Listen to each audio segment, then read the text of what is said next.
Hey everyone, it's Brian from Your Paranormal. First off, I want to thank you so much, Juan, for the opportunity to come here and talk to you guys and be a part of the podcast. My goal here is to make sure that the Halloween special of your podcast is wonderful. I have 8 years of paranormal experience, and of course, I am the co-host of the Our Paranormal podcast. I run a paranormal team called Your Paranormal. We help people start and grow and share their paranormal adventures, as well as we produce content here. But our goal is to make it tailored to you today. I want this to be an interactive video and part of the podcast, so please pause me at any point if you have any interjections or any comments that of course are going to add a lot of value to your audience. And so again, I'm a paranormal investigator, been doing it for 8 years, and I have 46 investigations under my belt, and I'm really blessed to be here today. So paranormal investigating is actually pretty similar to diving in a lot of different aspects. So one of the first things is, we're both are looking for hidden gems. You're trying to do the diving to find stuff of value and to help nature. And for us, we're going into these haunted locations, and we're trying to find small pieces of hidden gems that we can use for evidence to either help the homeowner or just build our paranormal portfolio. The second similarity is that it's not for everyone. Not everyone wants to dive, and not everyone wants to be a part of the paranormal community, which really makes our community strong, because if you're going to be in it, you're going to be passionate. And that leads me to my third point: passionate communities. Depending on what technique of diving you use, or what kind of rules and ethics that you apply there, that's the same thing with the paranormal community. So many people think certain ways. So many people really pour their hearts and hours into this hobby of theirs, and that kind of builds the connection, the bridge, the gap between the paranormal community and the diving community. In the last podcast, you alluded to the fact that some of your brothers are sick, and from me and from everyone at Your Paranormal, we just wanted to let you know that you all are in our thoughts and prayers, especially your one good friend that is sick. So of course your audience cares too, so they can also keep him in your thoughts and prayers. Another thing that you talked about in the last podcast was you would love to do paranormal investigations. However, the threat or the danger of bringing something home is very scary to you, and I'd love to shed some light on that. Much like your field, no one wants to get hurt, and there's safety precautions that you can take, because there is also risk in diving, right? There could be sharp objects. In fact, you might even, dive and find something that of value to you, but you don't even know if it's haunted.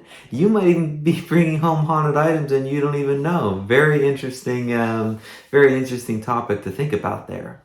But here's 3 things. If you're gonna get started on the paranormal field, or maybe you already are, here's 3 decent tips on how to stay safe. Number 1, protection prayers before and after. It doesn't matter if you're religious. You can ask the universe or nature for protection, and it doesn't matter what religion you are. You can ask anyone or anything, as long as you have faith. And as long as it brings you comfort and it helps ground you. A protection prayer before and after, like a pre and post investigation, before and after. And in this prayer, or just asking for protection, you want to be thankful, full of gratitude, and have good intentions, and ask for protection. Okay, you're out here trying to do something. You're trying to help someone, or help you and your friends have a good time, good memories, etc. You're going to want to ask for protection pre and post investigation. The second thing is, don't do any provoking. Don't do any Ouija boards. You will always want to be respectful and professional. And if you have the mindset of being professional and respectful during your investigations, I would stay away from provoking, and I would stay away from Ouija boards. That's also a great tip. That's the second tip. And the third tip is to have a good paranormal network, okay? Even if you're not even gonna be in the field, let's just say you are a part of the diving community. It's really nice to know people in the field, because say you pick up an item while diving and you bring it home and weird stuff starts happening at your apartment or home, well, you might want to have a strong paranormal network that might be able to help sage or cleanse your home or help you if you have those scenarios. So just having a strong network there. So again, the three are: one, pre and post investigation protection prayers. The second is making sure that you're always respectful, professional, and of course, no Ouija boards, no provoking. And the third is having a strong network, someone that you can rely on. Now, the next thing is, let's just say that you're in a, you are part of the diving community. And I mean, why would anyone want to do this, right? Big thing is, you have to have your own goals. Some people will say, well, you have to help people with private residences, or you have to get scientific or non-debunkable proof, and that's what you should be doing. In fact, you should do what you want to do. What are your goals? Maybe you have a loved one that passed and you're saying, I really want to find the answers to myself. I've done the research, I watched the shows. Maybe I want to know for myself if there is an afterlife, or, just proving that there is an afterlife because I lost a loved one. Some people just want a good story around a campfire, or some want to get that evidence to show other people, to prove to other people that the afterlife exists. So it could be for a multitude of different goals or reasons, and they're all personal. But here's some of the three. The first off is the thrill, or they're passionate about it, or they're curious. If you're in the diving community and you've always been curious or passionate, or you find the paranormal thrilling, well, this is definitely one reason to start. Another is to find your own answers, like I alluded to earlier, okay? You've seen the shows, you've done the research, but you want to know for a fact, for yourself, that it's real. And lastly, it's to help others. Yes, you're curious about the paranormal, but you want to help people in those scenarios. Maybe you're sensitive, maybe you have a gift, or maybe you just want to go into these private homes and help them. So that's why someone would want to get into it. But now, how do you? Okay, it's October, it's the spooky season. Everyone wants to maybe even dip their foot in. Well, how do they do that? I'm going to give you 3 quick ways about how to get involved in the paranormal community, even if you're dipping your toes. And the first one is dipping your toes, okay? It is haunted tours. Look, there's tours that might be $20-30. Passionate tour guides that are out there explaining the history of the location, maybe even some time to learn about, pendulums or different EVP techniques or whatever. That's all incorporated. But if you have a local haunted location, one, that money goes to support that location, and you can go with a group of people. It's more of a tour and maybe a little bit of investigating. That's a great way to dip your toes in the paranormal community. The second is to join a group or tag along. So maybe there's a local group in your hometown that you'd want to research, Googling or Facebook or YouTube, and just reach out and see if you can come on and tag along an investigation. Of course, you're going to be respectful and professional, just to dip your toes in that way. And then a third, of course, would be to start your own group or get your own group of friends together and maybe go to a cemetery, or maybe do your research on a haunted location. Maybe you have a client that has a haunted location that they'll rent you out for free, or maybe you'll go to one of your friends or one of your friends' home that is haunted, and maybe you can try and capture some evidence there. Okay, but listen, you don't need much. You can turn your phone on airplane mode, do not disturb. Some of you have the video cameras rolling. Some use a sound app just to capture EVPs, or just record your EVP sessions, play it back and see if you have any EVPs, any electronic voice phenomena, any voices that weren't there. If you have any photo cameras lying around, with your group or your friends, bring those along. Okay, you could do it at zero cost, especially if you guys are just dipping your toes in. Now, Juan asked me to share some stories with you, and I'd love to, because again, I've done officially 46, but of course I've done a few more. Now, in terms of these stories, look, if you ask 100 different investigators how ghosts or spirits work or the afterlife works, you're most likely going to get 100 different answers, okay? Everyone thinks of spirits and energy and ghosts in different ways, and of course some have different subcategories, but the most important thing is that you make your own judgment. That being said, probably of the 46 investigations, the coolest one, I did a 518-foot steamship. And oh my gosh, it was beautiful. We had the tour guides there, and they were saying that they've studied the ship, but there were some weird noises at night that could not have been explained.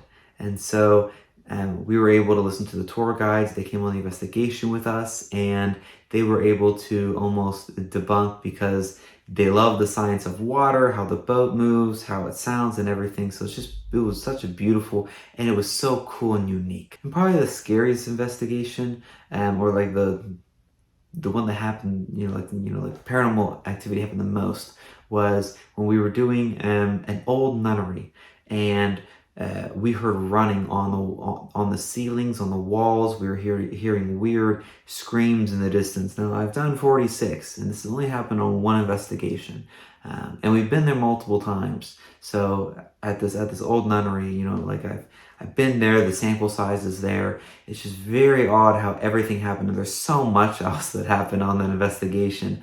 But it was definitely the most craziest one for me. In between my stories here, I want to share a little clip or a little piece of evidence. Now, most of the evidence that we have is going to be very hard to hear, so your viewers, one, would require earphones, headphones, and we don't want to do that. So we want to show them something visual now. Here, and I'm going to be showing it on the screen, is we're using an SLS camera or a Kinect camera, and it's supposed to show stick figures. Now, seldom do we get the stick figures, and it could be a glitch. But what's interesting about this case is this is at a private residence that we've been to for way too many times, 10 plus. Good friends of ours, and we're just trying to track the progress and the paranormal progress, and what the spirits are doing there. And I've had I'd say close to 30 or 40 different people, maybe even close to 50 different investigators there, because I was a leader of a college group, and so we always had new investigators there, and some were sensitive, and they always said that something stood in this corner and watched them sleep. And as soon as we turned the camera on, that's what we saw. The investigation didn't even start yet. We turned the Kinect camera on, and that was literally standing up straight, looking over them in the corner that over the last 5 years people have felt was right in that corner. Like non-sensitives felt that there was something gross in that corner, like very heavy, dense energy, bad feelings in that corner of the bedroom. And of course, the sensitives have said that something lurks around the house but likes to stand there and watch them sleep. And it's just so coincidental that when we turn the Kinect camera on there, that's what appeared. Of course, it could be a glitch, but that's one of our more exciting pieces that I want to share with you, Juan. And of course your diving community. The second story, so that was the first piece of evidence, and the second story I want to share with you, besides all the cool places and the scary places, is that you could sleep at these locations if you have the permission of the owners, or like some locations will actually allow you to sleep there. Well, we slept at a place called the Madison Seminary, and oh my goodness, it was insane. We set up air mattresses, and we were able to basically close everything down right around 4 a.m. and we were hearing walking outside of our room. I usually don't get a lot of evidence, or I don't have a lot of experiences. I'm more of a grounded person, even though I love to do it. I love everyone to have their experiences. Nothing usually happens to me. And boy, did I not feel 3 hard kicks on the air mattress that we were sleeping on. Boom, boom, boom. It was insane. So there's a lot of cool places you can go to, a lot of scary places you can go to, and if you could sleep there, it is a whole nother level. Okay, so the paranormal field has a lot of opportunities for you guys, and you should definitely consider it. Even sleeping at a location, very beautiful. The second little piece of visual evidence I want to share with you all is that on some of the investigations, some of my members get scratched. Now, there was, for this particular example, my good buddy Drew, very timid, and was almost singled out for a lot of the paranormal activities at that private residence. And he got 3 scratches, and then less than an hour later they were gone. And then in this other picture, you can see that my brother Matthew had scratches on his back at a different location, at the nunnery, and also at another private residence. And so as long as you're respectful and everything, this stuff doesn't happen. But sometimes, like if you get into the weeds or, start to question things, you might run across this. And that's why it's so important to always be respectful and making sure that you did the protection prayer before and after, is because even though those things like might burn or might be uncomfortable, at least you got your answer, right? You at least know it's real, but there's no harm after. There's no like residual harm. And we've never had anything follow any of our members back. And if it does, of course we have the Paranormal Network to sage and cleanse. So on our podcast, it's called the Our Paranormal Podcast. There's a section called the Into the Abyss section, where I ask 13 fast fire questions, and you got to answer them as quickly and as thoroughly as possible. And I'd love to do that with you and your co-hosts and your guests. So I just want to rattle off 13 questions for you guys, and then you can pause accordingly. So number 1, and I'll give you number 1 and number 13 as a reference. So welcome to the Into the Abyss section. So number 1, how did you guys find your passion for diving? Because it's Halloween, what is the scariest diving experience you have? What is the creepiest item that you've found on your diving adventure so far throughout the years? If you had to do a dive at a haunted location, where would you dive? What's your favorite scary movie? Before diving, you probably want to have a meal. What is your favorite pre-dive meal? If you guys had to open up a diving school, a school to teach people how to dive correctly, respectfully, etc., what would that school be called? For your whole diving community, what is the number 1 tip you can give divers? People watch your podcast and they get excited about, starting their own diving adventure. What's the number 1 tip, or how does one get started in the diving community? Going back to the podcast last Tuesday, you're talking about how brotherhood and, our well-being is number 1. Why is that so important to you? Everyone on their diving community does so many dives. How does one keep track of all their dives, and how do they categorize it? What's a good way to write things down, and memorable dives or number of dives, just so they have something to reflect on over the years? What's your advice on that? Since it is Halloween, how should the diving community celebrate Halloween? And lastly, number 13, you have such a large community throughout all your platforms. What is one message you want to give to your diving community? One, I want to thank you so much for the opportunity. Okay, first off, diving, like the paranormal, is what you make of it. Both the diving community and the paranormal community have hidden gems. They're not for everyone, but they are beautiful, beautiful opportunities. You're going to meet such quality people, and it's a passion that you could really invest a lot of time into and get a lot of enjoyment out of. Again, I want to say thank you and say that you have a beautiful community.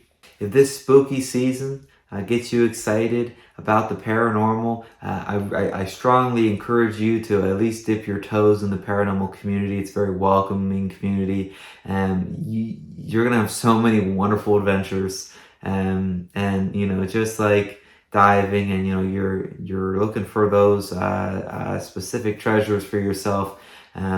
We really feel from our Your Paranormal team that if you try to get involved in even if you're going to a seminary or a seminary, ideal. Even if you go to like a cemetery that you have permission to at night, or just across the board, we really feel like you're going to find a lot of value in this, a lot of memories, a lot of good times. We really hope you act and start your paranormal adventure alongside your diving adventure, of course. Juan, everyone, thank you so much. I'm sure you have other guests that are in the paranormal field. All respect and love. I appreciate you all furthering the field. Everyone thinks differently, but I appreciate your opinions. I appreciate your methods. I appreciate you. I appreciate you coming on the podcast. Juan, everyone, thank you so much, and I hope you have a happy Halloween. And Juan, I'd love to come on the podcast live at some point to learn more about diving and to share more experiences in case you all have questions.